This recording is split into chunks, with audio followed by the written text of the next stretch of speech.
Sir 'Ram Gopal Varma' గారు అటు 'చిరంజీవి' గారి పైన అండ్ 'రజనీకాంత్' గారి పైన కొన్ని సెన్సేషన్ కామెంట్స్ అయితే చేశారు సార్. అంటే వీళ్ళిద్దరూ ఇక్కడ సూపర్ స్టార్స్ అవ్వడానికి గల కారణం అక్కడ బాలీవుడ్ 'అమితాబ్ బచ్చన్' అని చెప్పేసి చెప్పారు. అంటే బాలీవుడ్‌లో 'అమితాబ్ బచ్చన్' చేసిన సినిమాలన్నిటిని కూడా వీళ్ళిక్కడ రీమేకులు చేసి ఇంత అభిమానాన్ని సంపాదించుకున్నారు. సౌత్ ఇండస్ట్రీని ఈ స్థాయిలో నిలబెట్టడానికి గల కారణం కూడా 'అమితాబ్ బచ్చన్' సినిమాలే అంటూ చేసిన కామెంట్స్ అయితే వైరల్ అవుతున్నాయి సార్. మరి నిజంగా వీళ్ళిద్దరూ 'అమితాబ్ బచ్చన్' సినిమాలతోనే ఈ స్థాయిలో గుర్తింపు తెచ్చుకున్నారా? మరి 'రాజీవ్' కామెంట్స్‌ని ఏ విధంగా చూడొచ్చంటారు సార్? అంటే రీమేక్ సినిమాలతో స్టార్‌డమ్ తెచ్చుకోవడం అనే మాటలో కొంత వాస్తవం ఉంది.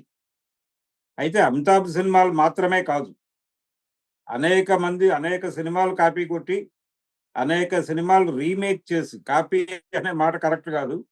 రీమేకులు చేసి విజయాలు సాధించినటువంటి చరిత్ర అయితే ఉంది. చిరంజీవి గారికి ఉంది. రజనీకాంత్‌కి ఉంది. అమితాబ్ సినిమాలు నేరుగా రీమేకులు చేసినవాడు రజనీకాంత్. అది 'డాన్' సినిమా కావచ్చు, లేకపోతే 'మర్ద్' సినిమా కావచ్చు. అలాంటివి 'మన్మోహన్ దేశాయ్' గారు తీసినటువంటి సినిమాలు అక్కడ సెన్సేషనల్ హిట్ కొట్టిన ప్రతి సందర్భంలోనూ రజనీకాంత్ గారితో తమిళ్‌లో తీశారు. నిజానికి ఈ పరిస్థితి 'ఎన్టీ రామారావు' గారికి ఉంది. 'ఎంజీ రామచంద్రన్' గారికి కూడా ఉంది.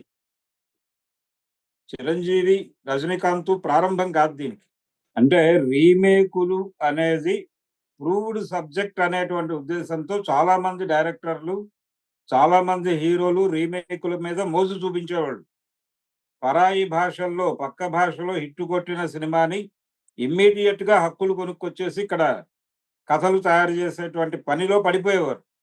నేటివిటీ పేరుతో కొన్ని మార్పులు చేసి, కొంతమంది దర్శకులు వాళ్ళ కెరియర్‌లో 99% రీమేకులే చేసినటువంటి డైరెక్టర్లున్నారు మనకి. 'విక్టరీ మధుసూదన్ రావు' గారు ఆయన కెరియర్‌లో ఆయన చేసినటువంటి సినిమాల్లో 99% రీమేకులే.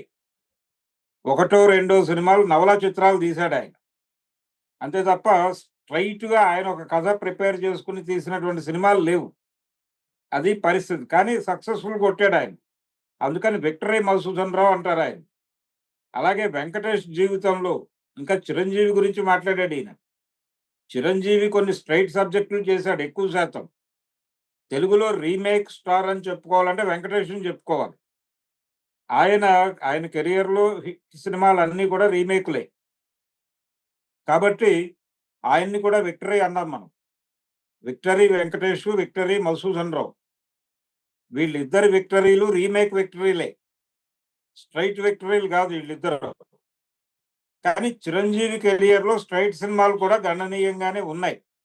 రీమేకులు కూడా ఉన్నాయి. మలయాళం నుంచి రీమేక్ చేశాడాయన, తమిళ్ నుంచి రీమేక్ చేశాడు. దక్షిణాది భాషల నుంచి చేశాడు. ఉత్తరాది భాషల నుంచి అనిల్ కపూర్ సినిమాలు రీమేక్ చేశాడు. హాలీవుడ్ సినిమాలు కూడా కాపీ కొట్టి సినిమాలు తీశారిక్కడ. ఆయన 'ఖైదీ' సినిమా ఫస్ట్ బ్లడ్ గదా! అలా అలాగే ఆయన చేసినటువంటి 'విజేత' సినిమా ఒక అనిల్ కపూర్ సినిమా రీమేక్ కదా! అలాగే 'పసివాడి ప్రాణం' అనేది మలయాళంలో వచ్చినటువంటి ఒక సినిమా రీమేక్ అది. ఇలా అనేక రీమేకులు చేసిన మాట వాస్తవమే గానీ అమితాబ్ కాదు. అమితాబ్ సినిమాలు రజనీకాంత్ చేశాడు గానీ, చిరంజీవి చేయటం అనేది కరెక్ట్ అబ్జర్వేషన్ కాదు. కానీ రీమేకులు గణనీయంగా చేసినటువంటి చరిత్ర చిరంజీవికి కూడా ఉంది. అమితాబ్ సినిమాలు రీమేకులు చేయటంలో 'ఎన్టీ రామారావు' గారు కూడా చేశాడు. అమితాబ్ 'జంజీర్' చేస్తే ఇమ్మీడియేట్‌గా అది తెలుగులో వచ్చింది. అలాగే ప్రతి సినిమా 'దీవార్' సినిమా తెలుగులో 'మగాడు' అని వచ్చింది. 'జంజీర్' 'నిప్పులాంటి మనిషి' అని వచ్చింది. ఇలా ఆహ్, అలాగే 'డాన్' సినిమా 'యుగంధర్' అనే పేరుతో వచ్చింది. అలాగే 'శత్రుఘ్న సిన్హా' నటించినటువంటి 'విశ్వనాథ్' అనే సినిమా 'లాయర్ విశ్వనాథ్' అనే పేరుతో వచ్చింది. ఇదే 'జంజీర్' సినిమాని తమిళ్‌లో 'ఎంజీ రామచంద్రన్' గారు రీమేక్ చేశాడు. రీమేక్ చేసి 'ప్రాణ్' క్యారెక్టర్, అమితాబ్ క్యారెక్టర్ 2 ఆయనే వేశాడక్కడ. అదొక విచిత్రమైనటువంటి పరిస్థితి. అలా రీమేకులు అంటే హిందీలో పెద్ద హిట్ సినిమా వస్తే సౌత్ ఇండియన్ హీరోలకి పండగే అనుకునేవారు ఆ రోజుల్లో. ఒక రీమేక్ కాదు. అమితాబ్ రీమేకులు మాత్రమే కాదు. రాజేష్ ఖన్నా 'రోటీ' సినిమా పెద్ద హిట్ అయిందక్కడ. ఇమ్మీడియేట్‌గా అది 'నేరం నాది కాదు ఆకలిది' అనే పేరుతో ఎన్టీ రామారావు గారితో తీసేశారు. అలాగే ధర్మేంద్ర గారి పెద్ద హిట్ సినిమా 'యాదోంకి బారాత్' వచ్చేసి అన్నదమ్ముల అనుబంధంగా మనం రామారావు గారితో చూసాం ఇక్కడ. ఇలా అనేక రీమేకులు చేసిన మాట వాస్తవం. కానీ ఇప్పుడు రీమేకులకి కాలం చెల్లింది. పర్టిక్యులర్‌గా పెద్ద హీరోలు రీమేకులు చేస్తే చూసేటువంటి పరిస్థితి పోయింది. ఆ రోజుల్లో మనకి కంటెంట్ అవైలబిలిటీ లేదు. కంటెంట్ అవైలబిలిటీ అంటే వాళ్ళు ఏ భాష నుంచి అయితే రీమేక్ చేస్తున్నారో, ఇప్పుడు ఉదాహరణకి 'మనుషులు మారాలి' అనే సినిమాని 'మధుసూదన్ రావు' గారు మలయాళం నుంచి రీమేక్ చేశాడు. మలయాళంలో విన్సెంట్ గారు డైరెక్ట్ చేసినటువంటి 'తులాభారం' అనే సినిమాని ఆయన తెలుగులో 'మనుషులు మారాలి' అని తీశాడు. తీసినప్పుడు ఆ మలయాళం సినిమా తెలుగు వాళ్ళకి దొరికే అవకాశం లేదు. కాబట్టి 'మధుసూదన్ రావు' గారు తీసిందే చూసి కన్నీరు పెట్టుకుని డబ్బులిచ్చారు. కానీ ఇప్పుడు ఏ డైరెక్టర్ అయినా సరే నేను ఫలానా భాష నుంచి ఈ సినిమాని రీమేక్ చేస్తున్నాను అని చెబితే, రెండో నిమిషంలో ఇంటర్నెట్‌లో ఆ సినిమా ఎక్కడో చోట దొరుకుతుంది. రాత్రికి చూసేసి పొద్దున్నే కంపారిటివ్ స్టడీ చేసేస్తారు. ఆ సినిమా ఈ డైరెక్టరు ఇలా తీయలేడు. ఈ డైరెక్టర్ ఇలా మారుస్తాడు దీన్ని. ఆ హీరో వలన ఇలా మారుతుంది అని స్పెక్యులేటివ్ స్టోరీస్ యూట్యూబ్‌లో వందలాదొచ్చేస్తాయి ఇమ్మీడియేట్‌గా. ఈ కంపారిజన్ వచ్చినప్పుడు సినిమాలు బతకవు. కంపారిజన్ వచ్చిన ఏ సినిమా కూడా బతికి బట్టకట్టలేదు. కృష్ణ గారి 'దేవదాసు'కి అక్కినేని నాగేశ్వరరావు గారి సినిమా రిలీజ్ అవ్వటం వలన కంపారిజన్ ఎప్పుడైతే వచ్చిందో ఈ సినిమా ఫ్లాప్ అయింది. బాపు గారి 'చాగయ్య' రిలీజ్ అయినప్పుడు నాగయ్య గారి 'చాగయ్య' రిలీజ్ అవ్వటం వలన ఆ రెండిటి మధ్య కంపారిజన్ వచ్చి బాపు గారి 'చాగయ్య' ఫ్లాప్ అయింది. ఇలాంటి కంపారిజన్ వచ్చిన ఏ సందర్భంలోనూ కొత్త సినిమాలు నిలబడలేవు.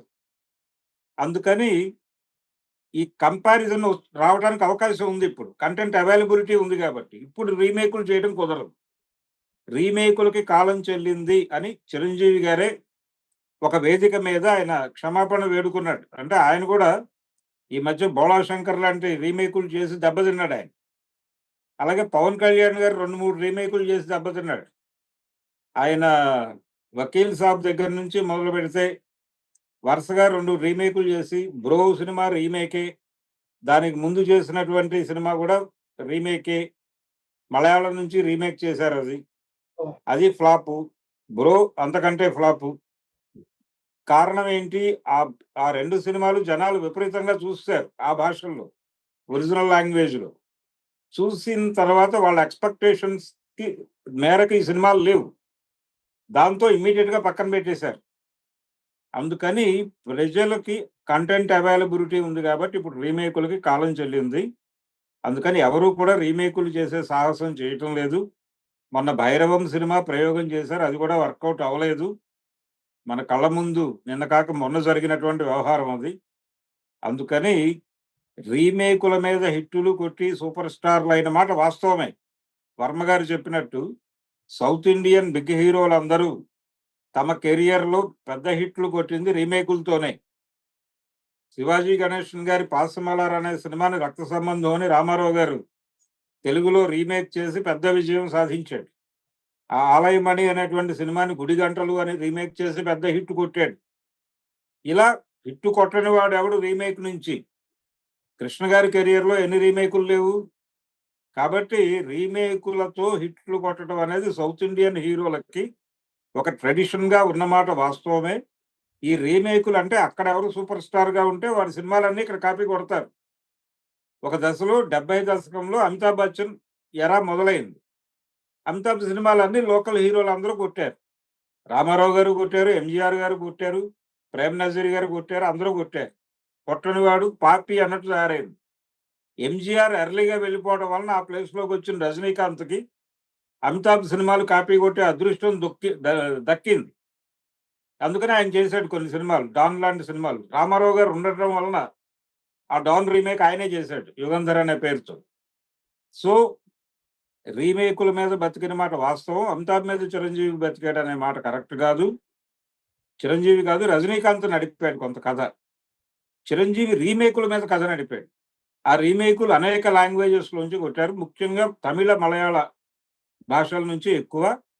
హిందీ నుంచి తక్కువే. చిరంజీవి వ్యవహారంలో చూస్తే ఆయన బాలీవుడ్ సినిమాలను కాపీ కొట్టిన సంఖ్య తక్కువే. ఆయన ఎక్కువగా మలయాళం మీద ఎక్కువ కేంద్రీకరణ ఉండేది. ఇక్కడ తమిళ్ మీద ఉండేది. అలా వెళ్ళిపోయింది ఆయన కథ.